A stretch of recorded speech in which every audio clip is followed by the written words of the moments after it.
আজকে সন্ধ্যার সময় আমরা গেলাম ক্যাফেতে। আমি সাকিব আর সীমান্ত ক্যাফেতে গেছিলাম চিকেন বার্গার খেতে, কিন্তু সেখানে গিয়ে দেখি চিকেন বার্গার নাই।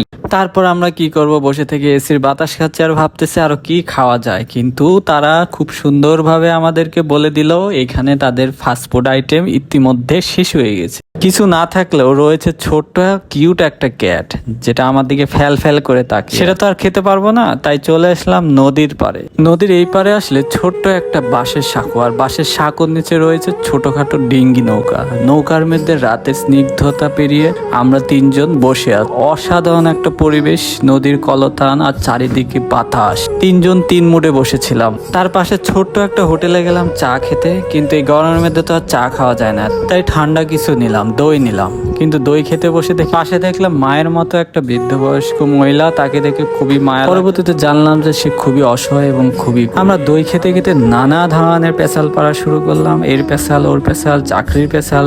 জানেনি তো তিনজন অফিস কলিগ এক জায়গা হলে যা হয়। এই পেশাল মহিলাটাও শুনলো, তবে মহিলাটির পছন্দের জিনিস হচ্ছে পান, তাই আমরা তাকে পান খাওয়ালাম। পান খেয়ে মহিলাটি চলে যায়, আমরাও দই খেয়ে চলে আসি। এই ছিল আজকের ভিডিও।